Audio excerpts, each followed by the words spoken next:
And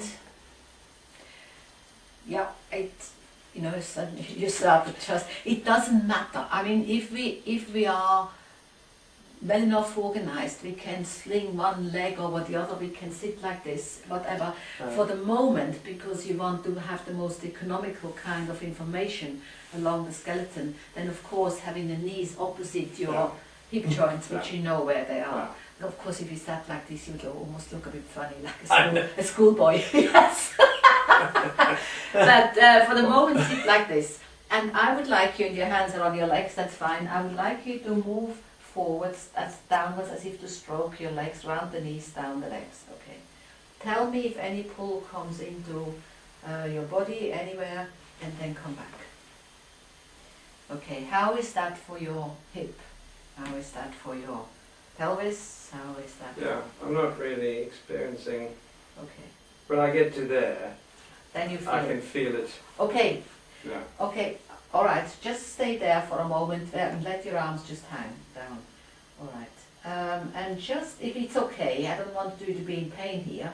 You're borderline, are you? No, just okay. slightly, yeah. Okay. So if you had to go further. Forward. If you had to, where would you think that from? What would you just do a millimeter of the movement?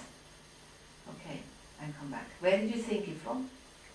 The iliacs, whatever they're called. Okay, yeah, the iliac crest. So what do they do? Sorry, I just wanted to have a very clear image. What is happening? What do they do? Let's see. Well, I think they seem to be going slightly backwards. Okay. And when you come back up, what do they do? Please come back up. And here we have something. Right. What was interesting, when you start again coming up, notice where you're starting. Can you feel you're starting with the upper part of the body? So the pelvis stays more or less fixed. Yeah. So these muscles here have to contract like billion to take that whole torso upwards. Yeah, it's heavy. Mm. So instead of that, could you allow the pelvis to roll backwards? Oh, yes. And then come up. Yes, because I was holding it fixed. Yes. And then these muscles do the job, and then you act in these areas like they were hinge joints, and that gives the slight discomfort. Now, instead of thinking of the iliac crest, could you also thinking just let the pelvis roll and roll and roll on? Your hands get on the floor, and I'm glad you have a hook here. I hope I won't pull it. Just roll on, roll the pelvis, roll the pelvis. So the okay. What's stopping you here rolling the pelvis further? And please. I'm not sure. I think feels like my spine is gone as far as I can get. Okay, come back up, roll the pelvis. It's nothing to do with the spine. No. But that's the perception. Yeah. I don't want to. That didn't give you extra pain. No. No. It just got tight. But it got well. It might be the jeans. Now, if sit next to you, so I'm on the film too. If you begin to allow yourself, now where's the pelvis? It's a bit of a poor pelvis, but it will still do for our purpose. If you actually have this sitting here, and you simply allow this to roll on the sit bones, you're folding in the groin area, then at some point that topples off the chair. If you let it roll. Yeah. Only you're not falling because you have your hands there. Well, the legs and the hands, if you go that far, you find your hands are getting on the floor. Yeah. The spine in itself, there's nothing happening here because it gets pushed all the time. So it's not the pulling at the spine, it's actually the spine is being pushed. By the pelvis. So the struggle is either that you feel you don't articulate here anymore. Yes. The struggle, I think that was probably it. Yeah. So just have the feeling as you're bending forwards that you should also put your fingertips in the groin area and just say this fold is getting further and further and further back and deeper, not tighter, but back and back and back, and at some point your pelvis can't but come off the floor. Yeah. So where do you feel, if anything, it's nothing to do with the back, think the back is being pulled, pushed. Yeah. Now if I push you, and that just hold on to the chair, and I just push you, there you go. Yeah. And now you can take your hands out of there and put them on the floor. And bring the weight forwards onto, as if you do a headstand. That's it, and come back on the chair. And roll the pelvis, roll the pelvis, roll the pelvis, roll the pelvis. How was that for the back? Yeah, it was fun. I mean, when I got really far forward, it was pulling a tiny bit. Yeah, but I think the difference when I was going forward the first time, I wasn't thinking the pelvis. The pelvis is literally, you could say, pushing the spine. Yeah. And then, of course, whilst you're like this, it doesn't matter about the hamstrings. But if we want to do it and sort of have the pelvis here, then of course we need a bit of length there. Yeah.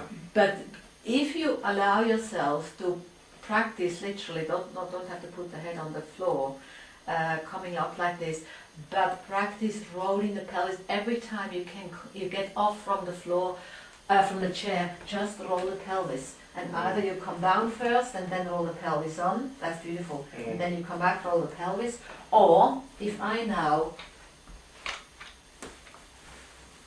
take your arm, just roll the pelvis and come to standing. Yeah, that's our example. Difference. And then just fold back in the groin area, take it, that's it. Yeah. So I'm sort of holding, I'm holding that. That's it, that's lovely. And you could have a spine that's like this, and you can still do that. You can have a spine like this. It doesn't matter what shape you have here. What matters is that you make use of the biggest folding joint we have in the body. It's like a servus ordens matter of this. That's the fold, and everything else once you got the major fold, you can fold the thing. That's it's interesting in Qigong, they call this as a particular name, but that's where you have, when you bend forward, you've got to think of this qua. And of course, small children, we said that before, they do this. Yeah. They never do this unless they become comical later on. Yeah. Then they copy the adults who don't think anymore they're comical, they just do that. But even in standing, that feeling, and the pelvis goes really back, and then eventually the shape, the direction of the tailbone has to change. Yeah. That's lovely. That's lovely. So using this idea of inclusionality. Say that again. Inclusionality. Oh yes. This is this new biological idea. Yes. What I'm thinking about myself, my body, is that there's this bit of my body up here. Yeah. And there's this bit here. Yeah. And I'm bending this bit towards that bit. Yes. And the bit in the middle is invisible. It doesn't have a life. Yeah. Yeah. Nothing is. Yeah. Yeah. And then what you've done by touching is you reminded me that oh, actually, it's continuous. Yes. You know. Yes. And if I allow it all to feel continuous, then I'll be able to bend like I used to bend. If you think of the whole length of the spine, you have a few points. It's continuous. It's not continuous. Not as this bit is connected to that bit is connected. Yeah. Which is his idea that everything is actually not connected like separate bits connected, but it's all continuous, and we create temporary boundaries dynamically. And you know, for us, we think this is permanent. This kind of boundary around me, and this boundary around my arm and my hand is permanent, but it's not. It's a cognitive thing. We've decided this is me now.